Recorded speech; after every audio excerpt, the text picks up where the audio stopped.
Hello friend, welcome to Jhilam's kitchen.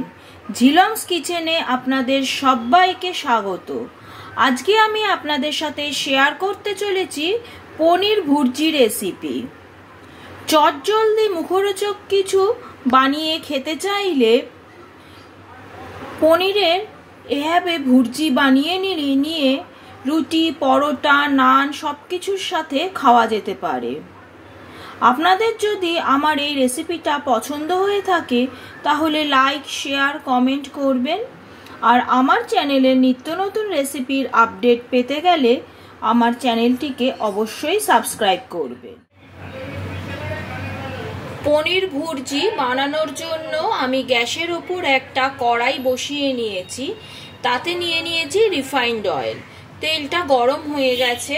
এবার এর মধ্যে আমি দিয়ে দিচ্ছি গোটা জিরে। জিরেটাকে তেলের মধ্যে কয়েক সেকেন্ড একটু ভেজে নেব।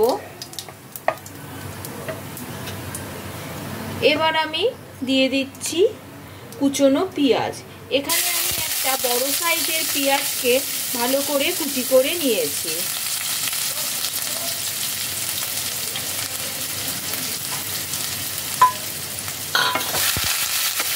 পেঁয়াজটাকে তেলের মধ্যে ভালোভাবে ফ্রাই করতে হবে।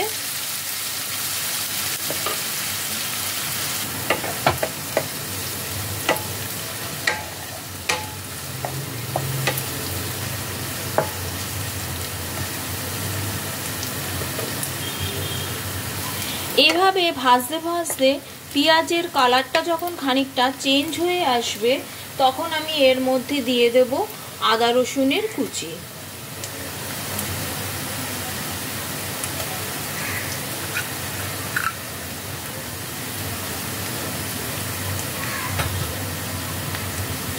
এবার পেঁয়াজ, আদা, রসুন সব কিছুকে একসাথে তেলের মধ্যে ভালোভাবে লালচে করে ফ্রাই করে নেব।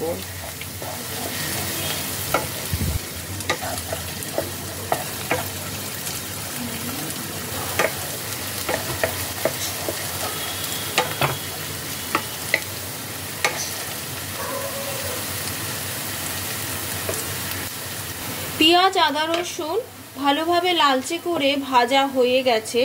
এবার আমি এর মধ্যে দিয়ে দিচ্ছি কাঁচা লঙ্কা কুচি।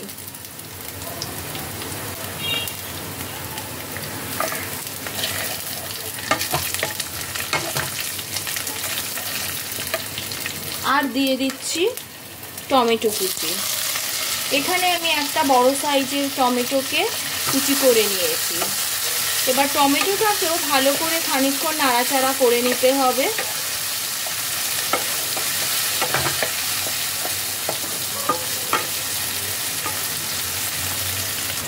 টমেটোটা বেশ ভালোভাবে নরম হয়ে গেছে। এবার আমি এর মধ্যে অ্যাড করছি কিছু গুঁড়ো মশলা। প্রথমেই দিয়ে দিচ্ছি হলুদ গুঁড়ো, দিচ্ছি কাশ্মীরি লঙ্কার গুঁড়ো, দিয়ে দিচ্ছি ধনে গুঁড়ো। এছাড়াও আমি এর মধ্যে দেব স্বাদ অনুসারে নুন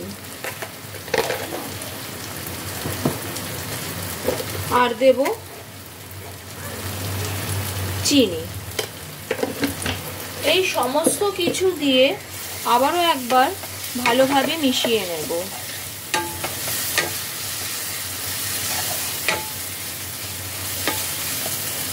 মশলাগুলোকে ভালোভাবে মিশিয়ে নেওয়ার পর এর মধ্যে আমি অ্যাড করব ফ্রেশ ক্রিম।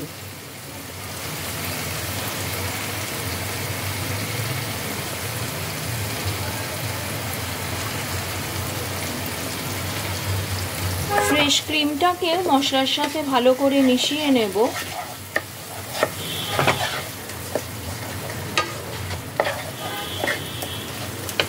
আর এর মধ্যে দিয়ে দেব সামান্য একটু জল,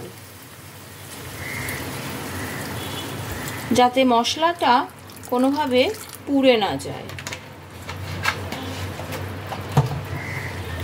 সব কিছুকে এবার একসাথে ভালো করে মিশিয়ে নিয়ে মশলাটাকে কষতে দেব।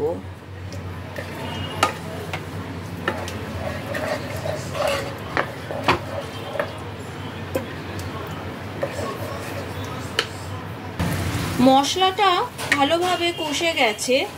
এবার আমি এর মধ্যে দিয়ে দিচ্ছি পনির।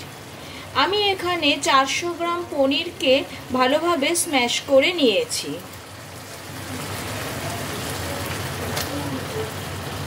সমস্ত পনিরটা আমি এবার মশলার মধ্যে দিয়ে দিচ্ছি।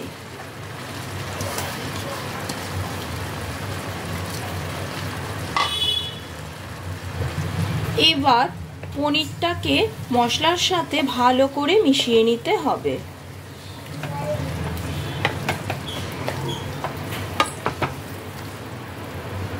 পনিরটা মশলার সাথে ভালোভাবে মিশিয়ে নিয়েছি। এবার আমি এর মধ্যে দিয়ে দিচ্ছি সামান্য একটু গরম মশলা। গরম মশলা দিয়ে আবারও সেটাকে পনিরের সাথে ভালো করে মিশিয়ে নিতে হবে।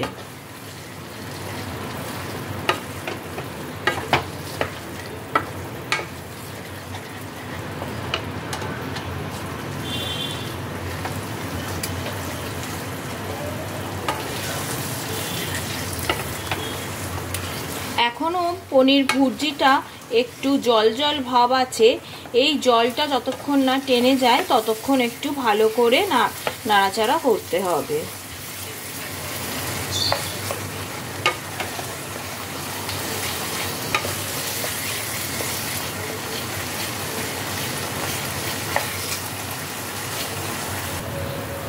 জলটা সম্পূর্ণ শুকিয়ে গেছে।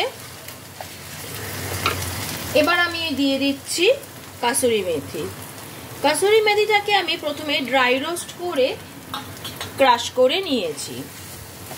আর দিয়ে দেব কুচনো ধনেপাতা।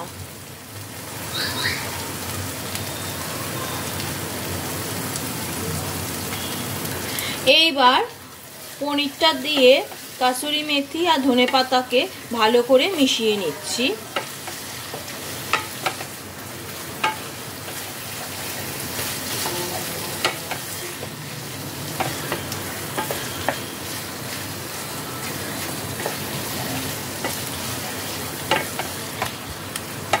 পনির ভুর্জি আমার কিন্তু একদম রেডি। রান্নাটা কিন্তু খুব তাড়াতাড়ি করা হয়ে যায় আর উপকরণও কিন্তু খুব একটা বেশি লাগে না।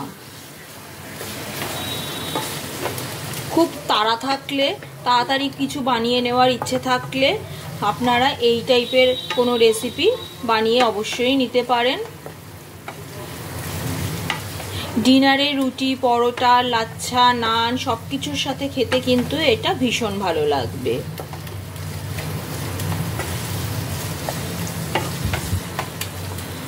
পনির ভুর্জি আমার একদম রেডি। এবার গ্যাসের ফ্লেমটাকে অফ করে দিলাম।